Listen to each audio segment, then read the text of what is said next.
আসসালামু আলাইকুম এবং স্বাগতম সবাইকে। আজকে আমরা ফিনান্স প্রথম পত্রের প্রথম চ্যাপ্টারটা নিয়ে আলোচনা করব, যেটার নাম হচ্ছে অর্থায়নের সূচনা। এটা মোটামুটি ইজি একটা চ্যাপ্টার। তো এই ইজি চ্যাপ্টারকে আরও ইজিয়ার বানানোর জন্য আমি আছি Mohammad Nabil, department of management information system, university of Dhaka. তো শুরু করি। আচ্ছা, অর্থায়নের সূচনা। অর্থায়ন জিনিসটা আসলে কি? অর্থায়ন হচ্ছে অর্থের উৎস চিহ্নিত করে ওই উৎস থেকে অর্থ সংগ্রহ এবং ওই অর্থ আমরা কিভাবে খরচ করব, কোথায় কোথায় বিনিয়োগ করব ইত্যাদি বিভিন্ন বিষয়ের একটি সম্মিলিত রূপ। ওকে, তো অর্থায়নের লক্ষ্য। অর্থায়নের এখানে দুইটি লক্ষ্য নিয়ে আলোচনা করা হয়েছে। একটি হচ্ছে মুনাফা সর্বোচ্চকরণ ও আরেকটি হচ্ছে সম্পদ সর্বাধিকরণ। তো মুনাফা সর্বোচ্চকরণ এটাকে বলা হয় হচ্ছে একটি সনাতন পদ্ধতি এবং সম্পদ সর্বাধিকরণ এটাকে বলা হয় হচ্ছে একটি আধুনিক পদ্ধতি। তো মুনাফা সর্বোচ্চকরণ কি? মুনাফা সর্বোচ্চকরণ হচ্ছে শেয়ার প্রতি আয় এটাকে বৃদ্ধি করা। শেয়ার প্রতি আয়, যেটাকে ইংলিশে বললে বলা হয় আর্নিংস পার শেয়ার বা ইপিএস। তো এটাই এখানে বলা আছে যে মুনাফা সর্বোচ্চকরণ বলতে বোঝায় আর্নিংস পার শেয়ার সর্বোচ্চকরণ। অপরদিকে সম্পদ সর্বাধিকরণ বলতে বোঝায় যে শেয়ার প্রাইস বা শেয়ারের যে বর্তমান বাজার মূল্য এটাকে সর্বাধিক করা। তো আচ্ছা, তো এই মুনাফা সর্বোচ্চকরণটা যেহেতু একটা সনাতন পদ্ধতি, এটি কিছু জিনিস বিবেচনা করে না। সেগুলো কি কি? এই যে নগদ প্রবাহ, ঝুঁকি, অর্থের সময় মূল্য, মুদ্রাস্ফীতি, বৃদ্ধির হার ও লভ্যাংশের সিদ্ধান্ত, এই ইত্যাদি বিষয় বিবেচনা করে না কে? মুনাফা সর্বোচ্চকরণ। তো আর বিবেচনা করে কে? সম্পদ সর্বাধিকরণ। তো আমরা এখানে কোনটা চয়েস করব বেশি? একটা হচ্ছে প্রফিট ম্যাক্সিমাইজেশন, মুনাফা সর্বোচ্চকরণ, আরটি হচ্ছে ওয়েলথ ম্যাক্সিমাইজেশন বা সম্পদ সর্বাধিকরণ। তো মুনাফা সর্বোচ্চকরণ বলতে বোঝায় যে আমরা নির্দিষ্ট সময় পরপর যে মুনাফাটা পাই বা শেয়ারের ক্ষেত্রে লভ্যাংশ পাই এটাকে সর্বোচ্চ করা। এটা হচ্ছে আমার একটা আয়, এটা নির্দিষ্ট সময় পর একটা আয় হয় শেয়ার যে কিনে তার জন্য। তো এটাকে সর্বোচ্চ করা, এটা সীমিত সময়ের জন্য ভালো, যেটা বললাম স্বল্প মেয়াদী লক্ষ্য। তো ভালো, কিন্তু আমার শেয়ারের মেইন যে মূল্যটা সেটা যদি বৃদ্ধি না হয় তাহলে আমার আসলে তেমন কোনো লাভ হলো না। তো এইটাই যে আমার প্রধান টার্গেট হবে ওয়েলথ ম্যাক্সিমাইজেশন বা সম্পদ সর্বাধিকরণ, অর্থাৎ শেয়ারের বাজার মূল্য বৃদ্ধি করা। তো এখানে দেখো মুনাফা সর্বাধিকরণ নিয়ে আরও কিছু কথা লেখা আছে যে মুনাফা প্রতিষ্ঠান কী বাড়ানো হয়? মুনাফা অর্থাৎ এই তো শেয়ার প্রতি আয়। তারপর দেখো এটি প্রতিষ্ঠানের স্বল্প মেয়াদী উদ্দেশ্যটি অ্যাডমিশনের জন্য খুব বেশি গুরুত্বপূর্ণ। এমসিকিউতে প্রায়ই আসে কোনটি স্বল্প মেয়াদী উদ্দেশ্য বা ফিনান্সের বা অর্থায়নের স্বল্প মেয়াদী উদ্দেশ্য লেখো, এরকম। তারপর শেয়ার প্রতি আয় এটা সর্বোচ্চ করা হয় অর্থাৎ ইপিএস, এবং মুনাফা সর্বাধিকরণে অর্থের সময় মূল্য যেগুলো বললাম বিবেচনা করে না ওগুলোর কথাই লেখা। এরপর মুনাফা সর্বাধিকরণ অর্থায়নের একটি সনাতন ধারণা, এটাও এমসিকিউতে আসে, অর্থায়নের সনাতন ধারণা কোনটি? এরপর সম্পদ সর্বাধিকরণ। সম্পদ সর্বাধিকরণ দেখো প্রতিষ্ঠানের শেয়ারের বাজার মূল্য, শেয়ারের বাজার মূল্যটাকে আমরা বৃদ্ধি করব, এটাকে বলা হয় সম্পদ সর্বাধিকরণ। আর দেখো এই সময় বললাম কি অর্থায়নের দীর্ঘমেয়াদী উদ্দেশ্য, এটা মনে রাখবা এমসিকিউতে আসে। তারপর এগুলো সব বলা হয়েছে আগে, এই যে তারপর আবার এই যে সম্পদ সর্বাধিকরণ অর্থায়নের একটি আধুনিক ধারণা, এই দুইটা জিনিস অবশ্যই অবশ্যই মনে রাখবা। তারপর দেখো এখানে আমরা যেগুলো পড়লাম এগুলো নিয়ে একটু এখানে টেবিল করে পার্থক্যগুলো দেখানো হয়েছে। যে এখানে প্রথমে আছে সংজ্ঞা, তারপর এই যে এটা হচ্ছে স্বল্প মেয়াদী উদ্দেশ্য, এটা দীর্ঘমেয়াদী উদ্দেশ্য, তারপর এটা সনাতন ধারণা এবং সম্পদ সর্বাধিকরণ হচ্ছে আধুনিক ধারণা। তারপর মুনাফা সর্বাধিকরণে কী কী জিনিস বিবেচনা করা হয়, কী কী জিনিস বিবেচনা করা হয় না। এরপর এগুলোতে আলোচনা করা হয়েছে। এই দুটা জিনিস একটু নতুন, একটা হচ্ছে মুনাফা সর্বাধিকরণ, একটি মুনাফা সর্বাধিকরণ হচ্ছে আমরা জাস্ট মুনাফা পাবো এবং বিভিন্ন অনেক কিছু বিবেচনা করা হয় না, শুধু মুনাফাটা বিবেচনা করা হয়। তো এটা হচ্ছে বাজার ব্যবস্থার সাথে প্রত্যক্ষভাবে জড়িত নয়।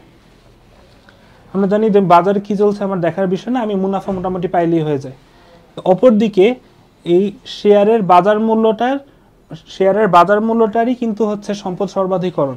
তো অবশ্যই বাজারের সাথে এটা ভালো মতো সম্পর্কিত, এটাই আছে, এমসিকিউ এরকম আসতে পারে, মনে রাখবা। এরপর লভ্যাংশ সিদ্ধান্ত বিবেচনা করা হয় না, আর এই ক্ষেত্রে এই সম্পদ সর্বাধিকরণের ক্ষেত্রে লভ্যাংশ সিদ্ধান্ত ব্যাপকভাবে বিবেচনা করা হয়, কারণ এই যে শেয়ারের যে বাজার মূল্যের আপ ডাউন হয়, এটা একটা গুরুত্বপূর্ণ ভূমিকা পালন করে কে? এই লভ্যাংশ সিদ্ধান্ত। তারপর দেখো একটা ম্যাথ আছে, এটা খুবই সহজ, এটাকে ম্যাথ বলাও ঠিক না। আচ্ছা, তো এটা কি সূত্রটা দেখি। সম্পদের পরিমাণ সমান শেয়ারের বর্তমান মূল্য গুণ বিনিয়োগকারীর ধারণকৃত শেয়ারের সংখ্যা, অর্থাৎ একজন বিনিয়োগকারী কয়টা শেয়ার কিনেছেন এরকম। তো আমরা উদাহরণটা দেখি, তাহলে আর ভালো মতন বুঝবো। পড়ি। রাকিবের কাছে এবি ব্যাংকের 20টি শেয়ার রয়েছে। দেখো কি আছে, 20টি শেয়ার, 20টি। এই 20টি কি বললাম, কি শেয়ারের সংখ্যা অর্থাৎ বিনিয়োগকারীর ধারণকৃত শেয়ারের সংখ্যা। এবং যদি কোম্পানিটির প্রতিটি শেয়ারের বর্তমান মূল্য 50 টাকা হয়, তাহলে ওই কোম্পানির রাকিবের সম্পদের পরিমাণ কত? তাহলে দেখো শেয়ারের বর্তমান মূল্য 50 টাকা, এটাও দেওয়া আছে। এই যে এই 50, এইটা কি? এটা হচ্ছে শেয়ারের বর্তমান মূল্য। তো আমরা এগুলো জায়গা মতো বসিয়ে দিই, অর্থাৎ 50 গুণ 20 সমান 1000। অর্থাৎ এই 1000 হচ্ছে আমার সম্পদের, রাকিবের মোট সম্পদ। তারপর যে অর্থায়নের ব্যবস্থাপকীয় সিদ্ধান্ত। তো অর্থায়নের একজন ব্যবস্থাপক সাধারণত 3 ধরনের সিদ্ধান্ত নেয়। এখানে প্রথমটি হচ্ছে বিনিয়োগ সিদ্ধান্ত, এরপরে অর্থায়ন বা অর্থ সংস্থান সিদ্ধান্ত এবং লভ্যাংশ সিদ্ধান্ত। তো এই সিদ্ধান্তগুলো সম্পর্কে আমরা একটা একটা করে জানি। তো বিনিয়োগ সিদ্ধান্ত, এটা আসলে এই যে বিনিয়োগ, এই নামের মধ্যেই বোঝা যায়, অর্থাৎ আমার কিছু অর্থ হচ্ছে সেটা আমি কোথায় বিনিয়োগ করব, কীভাবে বিনিয়োগ করব ইত্যাদি সংক্রান্ত যে সিদ্ধান্ত ব্যবস্থাপক গ্রহণ করেন, সেটাই হচ্ছে বিনিয়োগ সিদ্ধান্ত। তো বিনিয়োগ সিদ্ধান্তের ক্ষেত্রে এই যে নিচে NPV, net present value, internal rate of return, payback period এবং ইত্যাদি বিভিন্ন জিনিসপত্র নিয়ে বিবেচনা করে সিদ্ধান্ত নেওয়া হয়। অর্থ সংস্থান সিদ্ধান্ত। আচ্ছা, তো আমি যদি কোথাও বিনিয়োগ করতে চাই বা অর্থ কোথাও ব্যবহার করতে চাই, তো আমার প্রচুর পরিমাণ অর্থ দরকার। এই অর্থটা আমি কিভাবে কালেক্ট করব, অর্থাৎ কিভাবে সংগ্রহ করব, কার থেকে সংগ্রহ করব ইত্যাদি বিষয়ে যে সিদ্ধান্ত নেওয়া হয় সেটাকে বলা হয় অর্থ সংস্থান সিদ্ধান্ত। তো আমরা এই দেখো এখানে লেখা আছে, বিনিয়োগের জন্য প্রয়োজনীয় তহবিল কোন উৎস হতে সংগ্রহ করা হবে, সেটাই হচ্ছে অর্থ সংস্থান সিদ্ধান্ত। আর আমরা যখন কোথাও অর্থ সংস্থান করতে চাই, অর্থাৎ অর্থ সংগ্রহ করতে চাই, তখন সংগ্রহ করে সাধারণত 2টা সোর্স থাকে। একটা হচ্ছে প্রতিষ্ঠানের মালিক নিজেই অর্থ দেয়, আরেকটা হচ্ছে প্রতিষ্ঠানের বাইরে থেকে আমি নিয়ে আসি টাকা। তো অর্থাৎ সেটা হচ্ছে ঋণ। তাহলে 2টা উৎস কি, মালিকানা সত্ত্ব ও ঋণ মূলধন। তারপর লভ্যাংশ সিদ্ধান্ত। আচ্ছা, লভ্যাংশ কি বলেছিলাম, যে আর্নিংস পার শেয়ার, অর্থাৎ শেয়ার প্রতি যে আয়, এই আয়টা কার জন্য? যে ব্যক্তি শেয়ার ক্রয় করেছে, ঠিক না? তো শেয়ার ক্রয় করেছে তার জন্য আয়। অপরদিকে আমার প্রতিষ্ঠানের জন্য কিন্তু এটা একটা ব্যয়, কারণ আমার নির্দিষ্ট সময় পর পর এই ইপিএস বা আর্নিং পার শেয়ার আমার শেয়ারের যে মালিক তাকে দেওয়া হচ্ছে, অর্থাৎ এটা আমার জন্য একটা ব্যয়। তো এই যে ব্যয়টা, এই ব্যয়টার নামই হচ্ছে লভ্যাংশ। অর্থাৎ লভ্যাংশ কিভাবে বিনিয়োগ করা হবে, কত পার্সেন্ট বা কত অংশ, লভ্যাংশ কিভাবে দেওয়া হবে, কত পার্সেন্ট বা কত অংশ দেওয়া হবে ইত্যাদি বিষয়ে যে সিদ্ধান্ত নেওয়া হয়, সেটা হচ্ছে লভ্যাংশ সিদ্ধান্ত। এরপর দেখো অর্থ সংস্থান সিদ্ধান্ত বা তহবিল সংগ্রহের যে সিদ্ধান্ত, সেটা বিবেচনা করা হয় কিছু বিষয়ের উপর, যেমন সময়, আমরা জানি অর্থের সময় মূল্য কতটা গুরুত্বপূর্ণ, তারপর খরচ এবং মূলধন কাঠামো, এগুলো নিয়ে আমরা এখন আলোচনা করব। তো অর্থের সময় মূল্য এটা আসলে কি? আমরা জানি যে অর্থের মূল্য একরকম স্থির থাকে না। আমরা আগে 100 টাকায় যে জিনিস কিনতে পারতাম, সেটা আমাদের কিনতে হচ্ছে এখন 120 টাকা বা 150 টাকা এরকম। কেন? আমাদের প্রোডাক্টের পরিমাণ কি বাড়ছে? আগে 1 কেজি দেওয়া হতো, এখন কি 2 কেজি দেওয়া হয়? না। ওইটার কি গুণগত কোয়ালিটি বাড়ছে? না। তাহলে বাড়ছে কি জাস্ট টাকার অ্যামাউন্টটা, অর্থাৎ প্রোডাক্টের মতোই আছে, কিন্তু আমি ওইটা পাওয়ার জন্য আমার যেই অর্থ খরচ করা লাগতো সেটার পরিমাণটা বেড়েছে। এটাই হচ্ছে অর্থের সময় মূল্য। এখানে দেখো উদাহরণ দেওয়া আছে যে 100 টাকা দিয়ে আজকে যা কিনতে পারি, 1 বছর পর তা কিনতে পারবো না। তো এই যে পরিবর্তন হয়, এটা সাধারণত হয় 2টা প্রভাবকের কারণে। মেইন 2টা প্রভাবক হচ্ছে সময় ও সুদের হার। এটা কিন্তু ঢাকা ইউনিভার্সিটি রিটেনের আসার মতো একটা কোশ্চেন, যে কি কি জিনিসের পার্থক্যের কারণে অর্থের মূল্যের পরিবর্তন হয়, বা বর্তমান মূল্য বা ভবিষ্যৎ মূল্যের যে পার্থক্য হয় এটা কি কারণে হয়, কি কি জিনিসের কারণে। তো আমরা কি কি বলবো, সময় ও সুদের হার। আর আরেকটা জিনিস দেখো, বর্তমানে প্রাপ্ত অর্থ ভবিষ্যতে প্রাপ্ত অর্থের চেয়ে বেশি মূল্যবান, এটাকে বলা হয় অর্থের সময় পছন্দ নীতি। যে আমাকে ধরো একটা বন্ধু বা কেউ একজন আমাকে একটা প্রস্তাব দিল যে আমাকে 1 লাখ টাকা দিবে, আমি কি চাবো, 1 লাখ টাকা আমাকে এখন দেখ নাকি 10 বছর পরে দেখ? অবশ্যই আমি এখন দেখ, কারণ আমি 1 লাখ টাকা দিয়ে এখন যা কিনতে পারবো 10 বছর পর তা পারবো না। 1 লাখ টাকার মূল্য অনেকটাই কমে যাবে। তো এই একই পরিমাণ অর্থ ভবিষ্যতের চেয়ে আমি যে বর্তমানে বেশি নিতে চাই সেটাকে বলা হয় অর্থের সময় পছন্দ নীতি। তো এটাই এখানে বলা, বর্তমান প্রাপ্ত অর্থ ভবিষ্যতে প্রাপ্ত অর্থের চেয়ে বেশি মূল্যবান। তারপর অর্থ সংগ্রহের উৎস। একটু আগেই বললাম যে অর্থ সংগ্রহ করা হয় সাধারণত 2টি উৎস থেকে, একটা হচ্ছে ইন্টারনাল অর্থাৎ মালিক যেটা দেয়, আর একটা হচ্ছে বাহ্যিক উৎস বা যেটা হচ্ছে আমি বাইরে থেকে নিয়ে আসি। তো মালিক যেটা দেয় সেটাকে বলা হয় মালিকানা সত্ত্ব, এবং যেটা বাহির থেকে আমি নিয়ে আসি সেটাকে বলা হয় ঋণ। একটা ইম্পর্টেন্ট জিনিস যে এমসিকিউতে খুব আসতে পারে, যে কর বাদযোগ্য। সবসময় মনে রাখবা যে ঋণ তহবিল হচ্ছে একটি কর বাদযোগ্য উৎস, এটা খুবই ইম্পর্টেন্ট।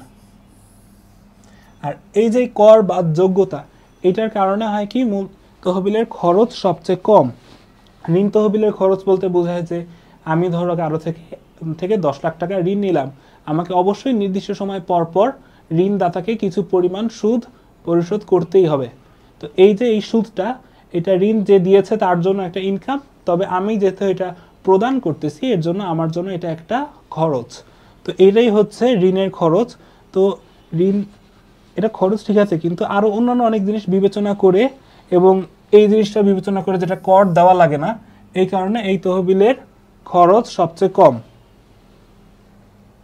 তারপর দেখো কি লেখা আছে, যে অর্থ সংগ্রহের খরচ মানে হলো মূলধনের উৎসগুলোর গড় খরচ। তো দেখো আমি মূলধন সংগ্রহ করব নির্দিষ্ট এক জায়গা থেকে না করে, যদি আমি বিভিন্ন জায়গা থেকে মূলধন সংগ্রহ করি, প্রত্যেকটার একটা কস্ট আছে। তো এই সবগুলা খরচকে একসাথে করে ওটার এভারেজ বের করব, সেটাই হবে আমার অর্থ সংগ্রহের খরচ। আর এই যে আরেকটা আছে, এটা এমসিকিউতে আসতে পারে, যে এটি হিসাব করার সবচেয়ে সহজ উপায় হলো weighted average cost of capital বের করা। তারপর এখানে এক নর্মাল কথা লেখা, যে আমার ধরো 2টা উৎস আমার সামনে আছে, তো আমি অবশ্যই যেটাই খরচ কম ওইটাই আমি গ্রহণ করব, ঠিক না? আমি যদি একই প্রোডাক্ট পাই, আমি দোকানে যে কি কি দেখবো, যদি সেম কোয়ালিটি সব কিছু এক, যে আমাকে কমে দেবে আমি তার থেকেই তো নিব, সেটাই। যে উৎসের খরচ সবচেয়ে কম সাধারণত সেই উৎস হতেই অর্থ সংগ্রহ করা উচিত। সেই হিসাবে ঋণকৃত অর্থই প্রতিষ্ঠানের জন্য সবচেয়ে ভালো। কিন্তু এই যে এখানে একটা গুরুত্বপূর্ণ জিনিস দেখো, এই যে দেউলিয়াত্ব ঝুঁকি। দেউলিয়া কি আমরা জানি যে প্রচুর পরিমাণ ঋণগ্রস্ত হয়ে গেছি এবং ঋণ পরিশোধ করার মতো আমার অ্যাবিলিটি নাই, সেটা হচ্ছে দেউলিয়া। তো দেখো ঋণ যদি আমি বেশি নিয়ে নেই, সেটা আমি পরিশোধ করতে না পারার সম্ভাবনা বাড়বে না? মানে যত ঋণ নিব আমার ঋণ ফেরত না দেওয়ার সম্ভাবনা ততটা বাড়বে। তো এই কারণে হয় কি, ঋণ যত বাড়বে আমার দেউলিয়াত্ব ঝুঁকিও তত বাড়বে, কারণ যত বেশি ঋণ আমার পরিশোধ করা তত বেশি কঠিন। এটা এখানে বলা হয়েছে যে বেশি ঋণ গ্রহণ করলে দেউলিয়াত্বের ঝুঁকি বেড়ে যায়। তাই মালিকানা সত্ত্ব ও ঋণের মধ্যে একটি পরিমিত মিশ্রণ থাকতে হবে, অর্থাৎ আমি ঋণও নিব এবং মালিকের থেকেও আনবো, তবে দুইটা জানি খুব বেশি মানে অদ্ভুত কোনো অ্যামাউন্টে না হয়, দুইটার ভিতরে জানি একটা সামঞ্জস্য থাকে বা একটা পরিমিত মিশ্রণ থাকে। তারপর মূলধন কাঠামো, এটা একটা খুবই গুরুত্বপূর্ণ জিনিস। মূলধন কাঠামো হচ্ছে একটা অনুপাত। আমরা অনুপাত কি জানি, যেমন এই যে x:y বা x/y, এইটাই। তো এটা হচ্ছে একটা অনুপাত। কিসের অনুপাত? ঋণ ও মালিকানা সত্ত্বের অনুপাত। অর্থাৎ এইখানে এই যেমন দেখা যায় 100 টাকা ধরো টোটাল আমার মূলধনের মধ্যে 60 টাকা মালিকের কাছ থেকে আনছি, অর্থাৎ মালিকের বিনিয়োগ, এবং 40 টাকা আমি ঋণ আনছি। তো এই দুইটার অনুপাত, অর্থাৎ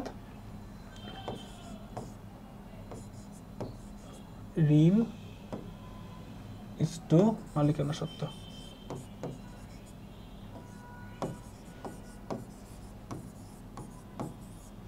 এই যে ঋণ ইস টু মালিকানা সত্ত্ব, তাহলে ঋণের জায়গায় আমরা বসাই দেখি ঋণ কত ছিল 40 ইস টু 60। এটাই হচ্ছে আমার অনুপাতটা। আর ওই অনুপাতটাকে আমরা কি বলবো? মূলধন কাঠামো বা ক্যাপিটাল স্ট্রাকচার। তারপর এখানে দেখো কাম্য মূলধন কাঠামো, অর্থাৎ দেখো কাম্য যে কোনো কিছুই হচ্ছে আমার বিনিয়োগ বা ইনভেস্টমেন্ট থাকবে সবচেয়ে কম, আমার লাভ হচ্ছে সবচেয়ে বেশি। তো এরকমই সিমিলারলি ভাবে দেখো যে মূলধন কাঠামোতে মূলধনের খরচ সবচেয়ে কম, তাকে কাম্য মূলধন কাঠামো বলা হয়। অর্থাৎ আমার খরচ কম সবচেয়ে কম থাকতে হবে। আচ্ছা, এরপর দেখো লিখিত পরীক্ষার জন্য আমরা এতক্ষণ যা পড়লাম এগুলো থেকেই কিছু কোশ্চেন। প্রথম কোশ্চেনটা আমরা পড়ি। তোমার কাছে একটি কোম্পানির 100টি শেয়ার রয়েছে, শেয়ারের ক্রয় মূল্য 220 টাকা এবং বর্তমান বাজার মূল্য 180 টাকা। কোম্পানিটিতে তোমার সম্পদের পরিমাণ বেড়েছে নাকি কমেছে? আচ্ছা, তো সম্পদ বের করব কিভাবে? আমরা জানি যে ওই সময় আমরা একটা সূত্র পড়েছিলাম যে শেয়ারের সংখ্যা গুণ প্রতিটি শেয়ারের মূল্য।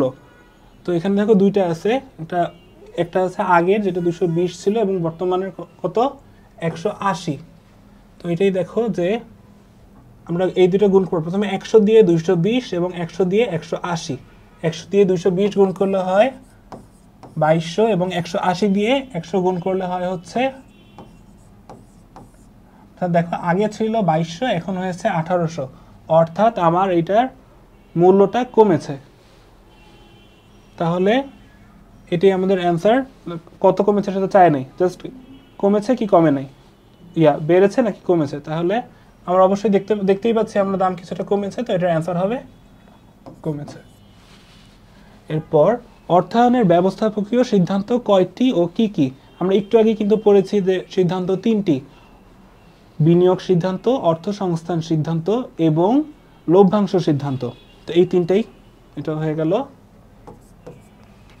এরপর মূলধন কাঠামো বলতে কি বুঝো? আমরা মাত্র পড়ে আসলাম মূলধন কাঠামো হচ্ছে ঋণ ও মালিকানা সত্ত্বের অনুপাত।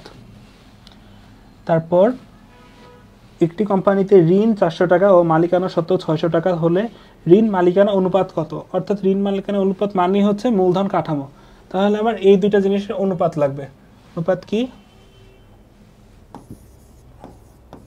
400:600। আমরা শূন্যগুলা কেটে দেই। 4:6, 2 দিয়ে কাটলে 2:3। এই যে 2:3, এটাই হচ্ছে আমাদের ঋণ মালিকানা অনুপাত। এবং পরেরটা দেখি, অর্থের বর্তমান মূল্য ও ভবিষ্যৎ মূল্যের মধ্যে পার্থক্য হয় কেন? এটাই আমরা একটু আগে কিন্তু পড়ে এসেছি। পার্থক্য হয় দুইটা জিনিসের কারণে, একটা হচ্ছে সময় আর একটা হচ্ছে সুদের হার। এটাও হয়ে গেল। মূলধনের কোন উৎসে করবাদযোগ্য সুবিধা পাওয়া যায়? এই যে আমরা একটু আগে কিন্তু আমি মার্ক করে দিয়েছিলাম, সেটা হচ্ছে ঋণ। মূলধন মানে ঋণ, এটাই হচ্ছে এমন একটা উৎস যেখানে করবাদযোগ্যতার সুবিধা পাওয়া যায়। এরপর প্রতিনিধিত্বমূলক খরচ বা এজেন্সি কস্ট। এজেন্ট বলতে আমরা কি বুঝি? যে কোনো কাজ আমি নিজে করতে পারতেছি না, আমার পক্ষ থেকে একজন লোক করতেছে, এরকম। তো দেখো একটা প্রতিষ্ঠানের ক্ষেত্রে মালিকরা কিন্তু সবসময় প্রতিষ্ঠানে এসে সব কাজকর্ম করতে পারে না, ওগুলো দেখাশোনার জন্য বেতনের বিনিময়ে একজন ব্যবস্থাপক বা পরিচালক, এরকম ব্যবস্থাপক নিয়োগ দেয়। তো এই যে ব্যবস্থাপকগণ হয় কি মাঝে মাঝে দুর্নীতিগ্রস্ত হয়ে পড়ে, অর্থাৎ সে নিজের স্বার্থটা বেশি চিন্তা করে প্রতিষ্ঠানের স্বার্থের থেকে, নিজে বিভিন্ন ধরনের অনৈতিক লাভ নেওয়ার চেষ্টা করে। তো এই যে সে একটা দুর্নীতি করে কিছু অর্থ আত্মসাৎ করলো, এটা তো প্রতিষ্ঠানের জন্য একটা খরচ, অবশ্যই যে ক্ষতি, এটাই তো একটা খরচ। এই খরচটার নামই হচ্ছে এজেন্সি কস্ট। এখানে কি আছে আমরা পড়ি, কোম্পানির সকল ব্যবস্থাপক ও কর্মকর্তা কর্মচারী হলো মালিক কর্তৃক নিয়োজিত প্রতিনিধি বা এজেন্ট। এই প্রতিনিধিগণ প্রতিষ্ঠানের মালিক না হওয়ায় অনেক সময় প্রতিষ্ঠানের স্বার্থের চেয়ে ব্যক্তিগত স্বার্থকে বেশি প্রাধান্য দিয়ে থাকেন। প্রতিষ্ঠানের প্রতিনিধিদের এরূপ ব্যক্তিগত স্বার্থকে মালিকদের স্বার্থের চেয়ে বেশি প্রাধান্য দেওয়াকে বলা হয় প্রতিনিধিত্বমূলক সমস্যা বা এজেন্সি কস্ট। প্রতিষ্ঠানের মালিকরা সরাসরি ব্যবস্থাপনায় অংশগ্রহণ না নিয়ে বেতনভুক্ত তৃতীয় পক্ষের মাধ্যমে প্রতিষ্ঠান চালানোর ফলে মালিক পক্ষের স্বার্থের যে আর্থিক ক্ষতি হয় তাকে অর্থায়নের ভাষায় বলা হয় এজেন্সি কস্ট। আমি যা বলেছিলাম সেটাই।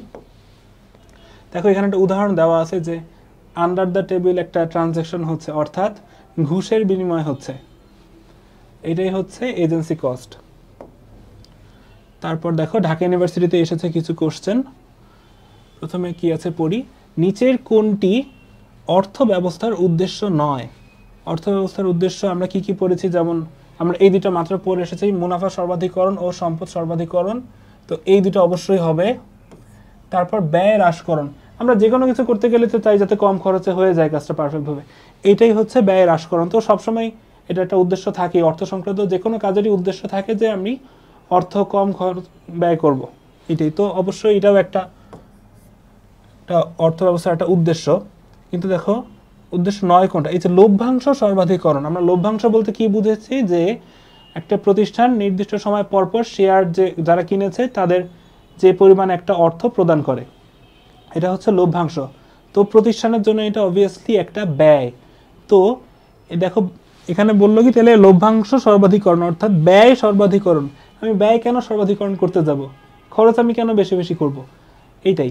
অর্থাৎ লভ্যাংশ সর্বাধিকরণ বা ব্যয় সর্বাধিকরণ কখনোই আমার অর্থ ব্যবস্থার উদ্দেশ্য হতে পারে না।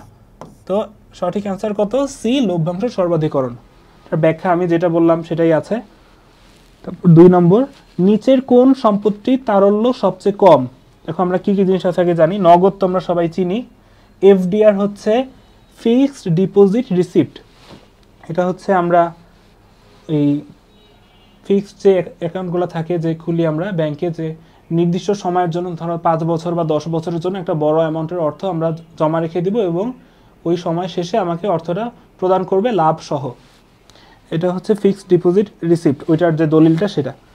তো দেখো এটা কিন্তু খুব চাইলেই আমি তরল সম্পদে রূপান্তর করতে পারতেছি না, কারণ আমি যদি তরল সম্পদে রূপান্তর করতে চাই আমি পারবো, ঠিক আছে, কিন্তু আমি কিছু অর্থ আমার লস যাবে, মানে আমি লাভ পাইতাম ওইটা আমি পাবো না।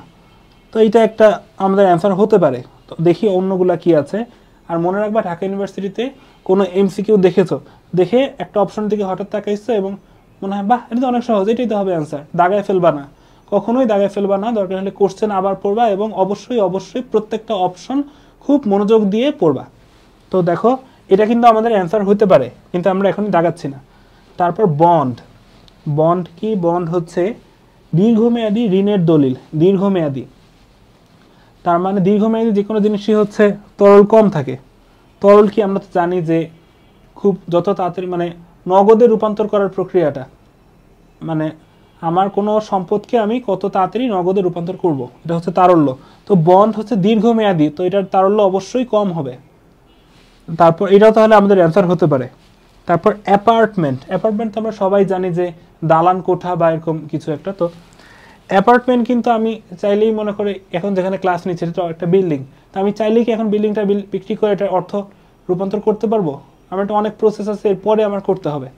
তো এই যে দেখো এইটাও কিন্তু আমাদের অ্যান্সার হয়। এখন যদি আমি এই তিনটাই আমার অ্যান্সার হয়, তিনটা তো আমি দাগাতে পারবো না, তাহলে আমরা একটু বিবেচনা করি যে দেখা যায় এফডিআর, বন্ড, অ্যাপার্টমেন্ট, এই তিনটার মধ্যে তারল্য সবচেয়ে কম কোনটার? সবচেয়ে কম হচ্ছে অ্যাপার্টমেন্টের। ঠিক আছে, এটাই এখানে অ্যান্সার দেখো দেওয়া আছে। এখানে আরেকটা জিনিস দেওয়া আছে, এটা তোমরা ভালোভাবে একটু মনোযোগ দিয়ে দেখো বা পড়ো। তারল্যের একটা ক্রম আছে, সবচেয়ে বেশি তারল্য কিসের? নগদ, মানে নগদে রূপান্তর করাই, আর এটা তো নগদ আছেই, তাহলে তো এটা কোনো কিছুই করা লাগলো না, একদম সহজ। তারপর ব্যাংক জমা, ব্যাংক জমা মানে কি? ব্যাংকে আছে টাকা, এটা চাইলেই আমি এখন অর্থ রূপান্তর মানে নগদ অর্থে রূপান্তর করতে পারবো। তারপর কিছু স্বল্প মেয়াদী বিনিয়োগ, আমি অল্প সময়ের জন্য বন্ধুকে ধার 2-3 দিন পর আমাকে দিয়ে দিবে, এরকম। এগুলো হচ্ছে একটা ক্রম, সবগুলাই তারল্য অনেক, কিন্তু এরপরও কোনটার চেয়ে কোনটা বেশি কম, এটা মনে রাখবা সিরিয়ালটা। আরেকটা জিনিস এখানে যদি আসতো নিচের কোন সম্পদের তারল্য সবচেয়ে বেশি এবং অপশনে এই তিনটাই থাকতো, তখন কি করতা? তখন এটা দাগাইতা, কারণ সবগুলাই ঠিক ঠিক আছে, কিন্তু এর ভিতরে সর্বাধিক গ্রহণযোগ্য অ্যান্সার হচ্ছে নগদ। তারপর দেখো আরো কিছু কোশ্চেন, যে কোনটি অর্থায়নের বাহ্যিক উৎস নয়? আচ্ছা, অপশনে কি কি আছে আমরা পড়ি। রিটেইনড আর্নিংস, এটা হচ্ছে সংরক্ষিত মূলধন, এটা কি আমরা জানি যে আমরা একাডেমিকে এই অ্যাকাউন্টিং আমরা করে আসছি, সংরক্ষিত আয় বিবরণী বা সংরক্ষিত মূলধন, এগুলো কি আমরা জানি। তারপর শেয়ার ক্যাপিটাল, শেয়ার মূলধন। তারপর ব্যাংক লোন, ট্রেড ক্রেডিট, এটা হচ্ছে শেয়ার প্রিমিয়াম। আচ্ছা, শেয়ার প্রিমিয়ামটা কি দেখো, শেয়ার প্রিমিয়াম হচ্ছে, প্রিমিয়াম মানেই হচ্ছে লভ্যাংশ, অর্থাৎ যেই লভ্যাংশটা দেওয়া হয় এইটাই। আর হচ্ছে ট্রেড ক্রেডিটও হচ্ছে তোমার লোন এক ধরনের। তো এগুলো সবগুলোই কিন্তু লোন, কিন্তু বাহির থেকেই নেই। আমি শেয়ার কিনি কি বাইরের মানুষের কাছে, আমি শেয়ার বিক্রি করে অর্থ নেই। ব্যাংক লোন, ব্যাংক তো আমার প্রতিষ্ঠানের কেউ না, অন্য একটা প্রতিষ্ঠান, তাদের থেকে আমি টাকা নেই। ট্রেড ক্রেডিট, ক্রেডিট মানে কি ঋণ, ঋণ তো বাহিরের মানুষের থেকেই নেয়। তারপর শেয়ার প্রিমিয়াম, এটা একটা লভ্যাংশ, এটা আমার, এটা আমি করি কি, লভ্যাংশ কি আমি নিজে দেই নাকি, মানে নিজেই দেই, কিন্তু দেই কাকে, প্রতিষ্ঠানের বাহিরের কাউকে। তাহলে দেখো যে এই যে এই চারটা কিন্তু প্রতিষ্ঠানের বাহিরের মানুষের সাথে হচ্ছে, অর্থাৎ বাহ্যিক। কিন্তু রিটেইনড আর্নিং, সেটা কিন্তু আমার প্রতিষ্ঠানেরই একটা টাকার একটা অ্যামাউন্ট, যে আমি এটা ফিক্স করে রেখে দিই, প্রতিষ্ঠানের টাকাই প্রতিষ্ঠানে রেখে দিই, এটার বাহ্যিক কোনো পক্ষ নাই। তাহলে আমাদের এটার অ্যান্সার কি হবে, নিচের কোনটি অর্থায়নের বাহ্যিক উৎস নয়, রিটেইনড আর্নিংস। তারপর আরও কিছু কোশ্চেন, যে ব্যবসায়ের দৈনন্দিন কর্মকাণ্ড পরিচালনায় প্রয়োজনীয় মূলধনকে বলা হয় চলতি মূলধন। স্থায়ী মূলধন তো যেটা ফিক্সড, তারপর অপরিচালন মূলধন, অনেক কিছু আছে। তো আমাদের যেটা অ্যান্সার হবে সেটা হচ্ছে চলতি মূলধন। এটার আরেকটা নাম আছে কার্যকরী মূলধন, চলতি মূলধন অথবা কার্যকরী মূলধন। তো এর পরের কোশ্চেনটা দেখি, সেটা হচ্ছে থমাস এল গ্রিন কত সালে corporate finance, a study of principal and methods গ্রন্থটি প্রকাশ করেন। তো এটা একটা ইনফরমেশন টাইপ কোশ্চেন, এটা বোঝার কিছু নেই, মুখস্থ করতে হয়। তো দেখো অ্যাডমিশনে আমাদের সাল কিছু মুখস্থ করাই লাগে, কারণ প্রতি বছরই কিছু না কিছু চলে আসে, তো এটা মুখস্থ করা ছাড়া উপায় নেই। যতই অপছন্দ হোক, এরপরও আমরা এটা মুখস্থ করতে বাধ্য। আচ্ছা, তো থমাস এল গ্রিন কত সালে এই বইটি প্রকাশ করে? এটার অ্যান্সার হচ্ছে 1897 সালে। তারপর 1929 সালের 29 অক্টোবর যুক্তরাষ্ট্রের শেয়ার বাজারে যে ধস নামে, তাই সেটি কি নামে পরিচিত? এটা হচ্ছে ব্ল্যাক টুইসডে। তারপর মার্কুইস কত সালে পোর্টফোলিও তত্ত্ব উদ্ভব ঘটায়? তো পোর্টফোলিও তত্ত্বটা কি? সেটা হচ্ছে don't put all of your eggs in a same basket, অর্থাৎ হচ্ছে সব ডিম এক বাস্কেটে রাখা যাবে না, কারণ ভেঙে যাবে। এটার ব্যাখ্যাটা হচ্ছে যে আমি এক জায়গায় যদি অনেক পরিমাণ অর্থ বিনিয়োগ করি, সেটা যদি আমি ওখান থেকে যদি আমার লস হয়, তাহলে কিন্তু আমার পুরো টাকাটাই লসে গেল। হ্যাঁ, অপরদিকে যদি দেখো আমি একই পরিমাণ অর্থ অল্প অল্প করে বিভিন্ন খাতে বিনিয়োগ করি, একটা লস হলেও অন্যগুলো থেকে আমি লাভ পাবো। এটাই হচ্ছে পোর্টফোলিও তত্ত্ব, বা এটা বাংলা করলে হয় বৈচিত্র্যায়ন তত্ত্ব। তো এইটা হচ্ছে প্রণয়ন করছিল হ্যারি মার্কুইস কত সালে? 1952 সালে। তারপর সম্পদ সর্বাধিকরণের সম্পদের নির্দেশক কোনটি? আমরা পড়ে আসছি একটু আগে যে শেয়ারের বর্তমান বাজার মূল্য।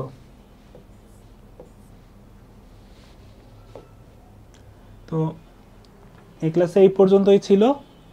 সবাইকে সাথে থাকার জন্য থ্যাংক ইউ। আল্লাহ হাফেজ।